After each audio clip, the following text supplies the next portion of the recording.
African Americans are less likely than any other racial group to own homes. According to the U.S. Census Bureau, 47% of Black people are homeowners in the U.S. That number is even lower in Greensboro, sitting at roughly 37%. A group of realtors and community leaders are on a mission to close the gap. David Richardson is a loan officer for Movement Mortgage.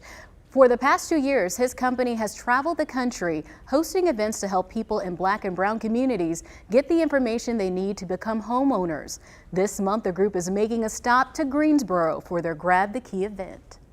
We put together a panel working with local community leaders, local industry professionals like realtors, and then we bring in some local loan officers. And the goal is for each of the public comes in and they can hear that there are people here that want to help them achieve home ownership. The panel will be held at the International Civil Rights Museum on September 10th. Davidson says the biggest challenge potential minority homeowners face is a lack of understanding when it comes to credit and access savings. I personally feel that we don't talk about credit and finance in the Black household. I know growing up, there wasn't a whole lot of talk about how you plan out finances in my household. Because if you don't talk about finances and you're not having that conversation with the kid that's in high school, for example, they go away to college, they can make bad decisions. They can sign up for a credit card so they max out, which then comes back and could prevent them from buying their first house. Again, Grab the Key will be at the International Civil Rights Museum on September 10th at 11 a.m. and it will also be streamed on Facebook Live for anyone interested who cannot attend the event.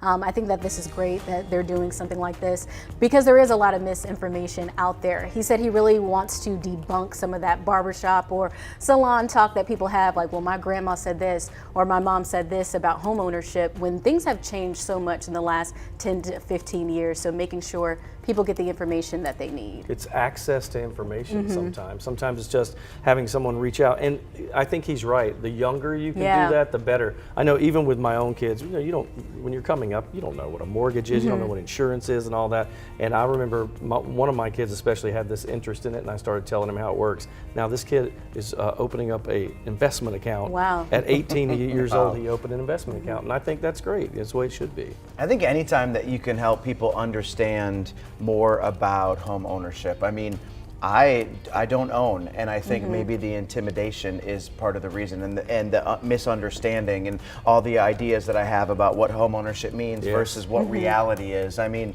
it's scary to think about that kind of stuff, and it's much easier to just pay a monthly rent than it is to dive in deep. One of the things that he said was interesting was changing this mindset of, renting properties versus owning a property. He says a lot of time people are like, I just got to get money away so I can save up for that dream home. Let me keep spending $400, $1,500 a month on rent. He said that you should look at home ownership that way too, because one, a mortgage is cheaper, and you can buy a home and eventually sell it and then get your dream home. So he says, it's all about changing that mindset as well. Well, and when you're renting, you're literally just throwing money Yes, out. $1,500, $1,400, and with inflation, maybe even $1,700. Well, and with a house, if a house is an investment, a car is not, other things are not. A house is an investment, and it goes up over time. So he's right. Keep it for 3-4 years, sell it.